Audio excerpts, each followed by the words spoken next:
बेचैन कर दिया और इसके कारण होने लगी कंजुगल राइट्स के झगड़े। विद्रोह का यह स्वर एक दिन सिंध हैदराबाद की अदालत तक जा पहुंचा।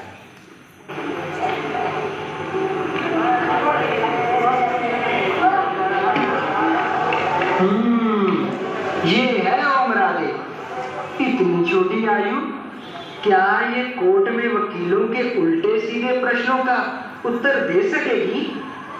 अरे भाई, बुजुर्गपन कोई आयु के आधार पर थोड़े ही आता है, यह तो सब बुद्धि की कमाल है। परंतु डर क्यों हो? सत्य को डर की जरूरत क्या? अच्छा, यह है ओमरादे, ये तो देवी है भाई, देवी। अरे यार, मैंने तो और समझा, ये तो लगता है देवलोक से आई है। लोग अखबार में यूं ही उल्टी सुल्टी बातें लिखते हैं।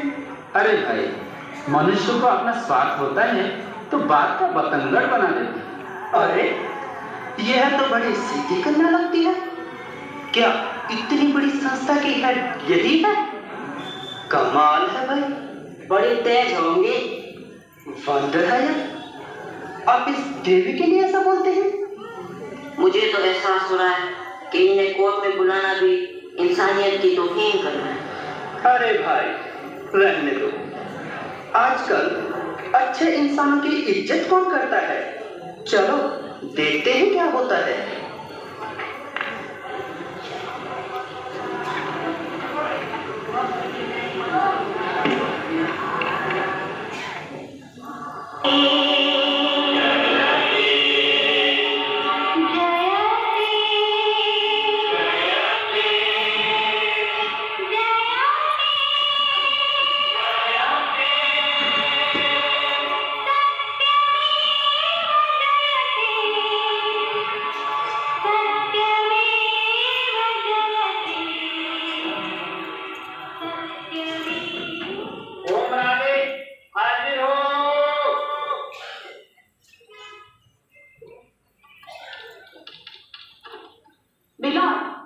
मुख्य गवाह ओम राधे न्यायालय में उपस्थित है। ओम मंडली की हेड पहले शपथ ले, फिर कार्यवाही आगे चले। ओम राधे, कटघरे में आकर शपथ ले।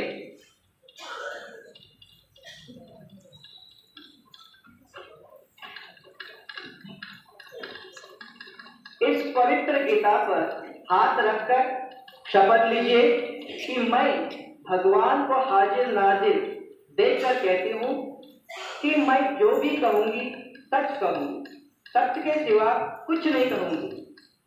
जज साहब, मैं यहाँ भगवान को हाजिर नाजिर नहीं देख रही हूँ, फिर मैं ये शपथ कैसे लूँ? भगवान तो परम धाम का वासी है, मैं तो आपको हाजिर नाजिर देख रही हूँ, इसलिए यह शपथ ले सकती हूँ कि आप आत्मा को जज के रूप में हाजिर नाजिर मानकर सच कहूँगी। बहुत हिम्मत वाली है।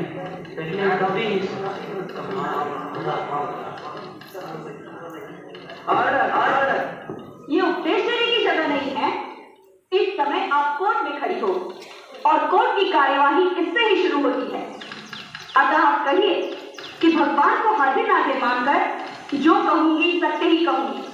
तो आप चाहते हैं कि मैं यह कहूँ भगवान सब जगह है, कुर्सी में, मेज में, चोर में, डाकू में, वकील में, जज में, कुत्ते में, गधे में? नहीं, मैं ये नहीं कहूंगी। भगवान तो सबसे ऊंचा, वो परम पवित्र है और यह तो पाप की दुनिया है। मिलाद, यह तो शपथ लेने से इनकार करती है। अब न्यायालय का क्या आदेश है? एक कोर्ट है, यह सत्संग की जगह नहीं। मैं कोई भगवान नहीं जो आप मेरी कदम उठाए। भगवान के नाम पर कदम उठाना यह कोर्ट का कानून है। जज साहब, मैं कोर्ट की इज्जत करती हूँ, परंतु जो बात मैं मानती ही नहीं उसे बोलकर मैं शपथ कैसे लूंगी? बड़ी हिम्मत है इसमें। मिलाद, ये तो अदालत को सत्संग समझ रही है। ये तो अदालत की तौहीन है। जैसे आप कोर्ट का अपमान नहीं करा सकते, मैं भगवान का अपमान नहीं कर सकती। गीता में भी कहा है, जब जब धर्म की ग्लानि होती है मैं आता हूँ, फिर भला वो सब जगह कैसे हो सकता है? आंसू सबके मन में काम, क्रोध व अशांति है। भला परम पवित्र परमात्मा सबके अंदर कैसे हो सकता है? कुछ भी हो, कोर्ट के नियम का पालन तो करना ही होगा। जैसा मैं किसी भी हालत में झूठी कसम नहीं ले सकती। अभी भी अवसर देता हूँ, सोच लो, कसम ले लो और कार्रवाई आगे चलने दो। जैसा मैंने अच्छी तरह सोच लिया है।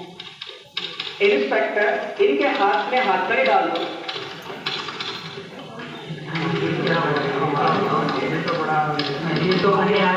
ठहरो ठहरो। अच्छा, यदि यह कसम नहीं उठाती तो छोड़ो।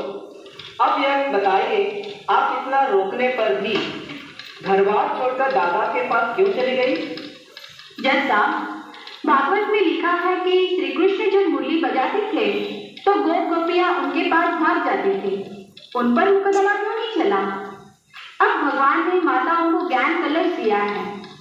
हमें भगवान ने विश्व कल्याण की आज्ञा दी है, पवित्र बनने का आदेश दिया है, इसलिए हम दादा के पास गई हैं। दादा आपके आंखों में डालने के लिए कौन सा सुरमा देते हैं? जैसा ज्ञान को अंजन भी कहा जाता है। परम पिता परमात्मा ने हमें ज्ञान का अंजन दिया है। दादाजी के कितने बच्चे हैं? जैसा हम दादाजी के तन को नहीं देखते, हम तो उनके तन में प्रविष्ट निराकार परम पिता परमात्मा को देखते हैं और सारे संसार की मनुष्य आत्माएं उनके बच्चे हैं। अच्छा, आप यह बताइए कि ओम मंडली में क्या सिखाया जाता है? क्या उसको सुनकर मनुष्य घर बार को छोड़ने की सोचने लगता है? पहले वह ओम की ध्वनि होती है और सभी अपने को आत्मिक स्वरूप में स्थित होने का अभ्यास करते हैं कि यह तन मेरा मंदिर है और इसमें विराजमान में एक ज्योति स्वरूप आत्मा हूँ। फिर ईश्वरीय ज्ञान के भजन गाए जाते हैं जिससे मनुष्य को पवित्र व चरित्रवान बनने की प्रेरणा मिली। यहाँ गर्भार छोड़ने की नहीं बल्कि विकारों को छोड़ने की शिक्षा दी जाती है। हमारा तो प्रवृत्ति मार्ग है। ओम रानी तो क्या उपदेश दे रही है, जबकि अदालत ने तो यह जानना चाहा था कि क्या इनकी शिक्षाओं से मनुष्य वैरागी हो जाता है? जो प्रश्न पूछा जाता है उसी का ही जवाब दो। आपने यही तो पूछा था कि क्या शिक्षा दी जाती है, परंतु शायद वो बातें आप सुनना भी नहीं चाहते जिससे आपका कल्याण हो। भाई कह तो ठीक रही है, बुद्धिमान लगती है। ये कोर्ट है, ज्यादा नहीं बोलो। तो जो बात मैं आपको सुना रही थी उससे आपको लगा कि ये बातें सुनकर लोग घर बार छोड़ देंगे? तो जो लोग ओम मंडली कहते हैं, क्या वे आसमान से आए हैं? आप उन्हीं लोगों से प्रश्न क्यों नहीं पूछते? उन्हें घर में क्या परेशानी थी? समय तो मैं आपसे पूछ रही हूँ। मैंने बताया कि वहाँ विकारों को छोड़ने की शिक्षा दी जाती है, न कि घर बार छोड़ने की। परंतु लोग घर क्यों छोड़ रहे हैं? वहाँ घर छोड़कर आया ही कौन है? कुछ तो दादा के घर के सदस्य हैं, एक कन्याओं का हॉस्टल है, फिर सभी अपने माता पिता से स्वीकृति पत्र लिखाकर आई हैं। कुछ एक माताएं हैं जिन्हें घर से निकाल दिया गया है, वे इस शिक्षा के कारण घर से नहीं आई हैं। योर ऑनर, मैं इससे पूछना चाहती हूँ कि वे क्यों आई हैं? संसार में ऐसा कौन होगा जिसे अपना घर प्यारा न हो? पशु पक्षी सभी को घर प्यारा है, बेशर्ते कि वहाँ उन्हें सुखपूर्वक रहने दिया गया है। मिलॉर्ड, अभी भी हमारे प्रश्न का ठीक उत्तर नहीं मिल रहा है। मैं उदाहरण देती हूँ। सती नाम की एक महिला अपने पति को छोड़कर ओम मंडली में रहती है। ऐसी कई नारियां हैं जो आज तक घर से बाहर भी नहीं जाती थी, पति को परमेश्वर मानती थी। वे उन्हें छोड़कर क्यों चली गई? महोदय, यदि पति परमेश्वर है, क्या पत्नी उसकी परमेश्वरी नहीं हुई? कल तक परमेश्वरी को क्यों कैद करके रखा था? पति तो मैं भी हूँ, परंतु इनका तर्क जोरदार है। मजा आ गया। आगे देखो, करना है। परमेश्वर तो संपूर्ण पवित्र है। पति को परमेश्वर कहना भगवान का अपमान करना है। क्या नारी के कुछ स्वतंत्र विचार होते ही नहीं? क्या पत्नी पति की दासी मात्र ही है?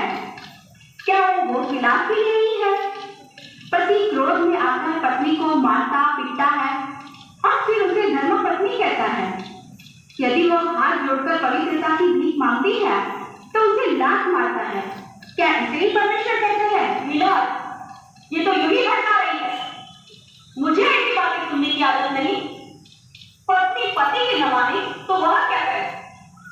इन्होंने जो प्रश्न पूछा है उसी का उत्तर आप दे।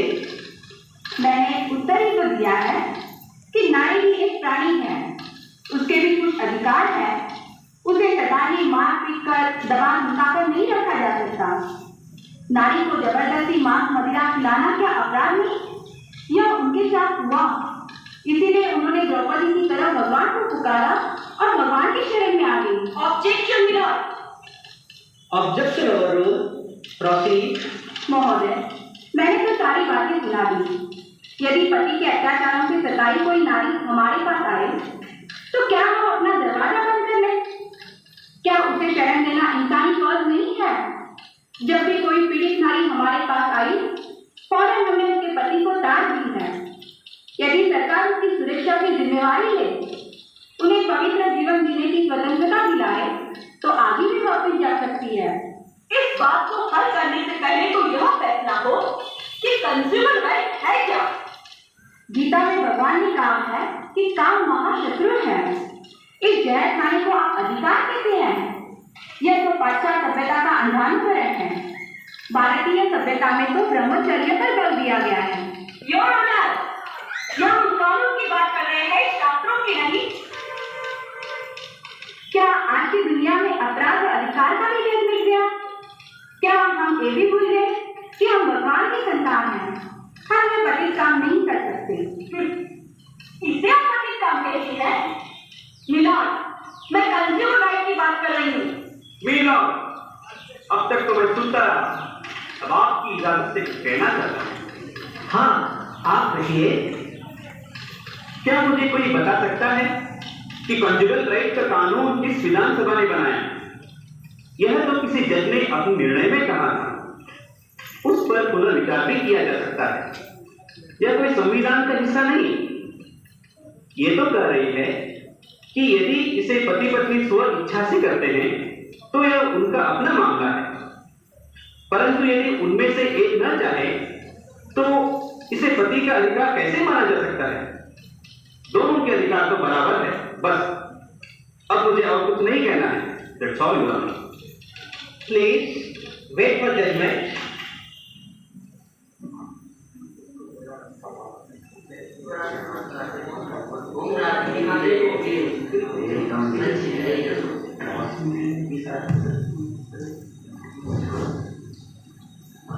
मम्मा जी को सभी आरोपों से मुक्त किया जाता है। यह अदालत उन्हें लोगों को आप उन्हें तत्काल प्रभाव से रिहा करने का आदेश देती है। मम्मा जी का चरित्र और समाज में उनके योगदान को देखते हुए यह अदालत उन्हें पूर्ण न्याय दिलाने का आदेश देती है।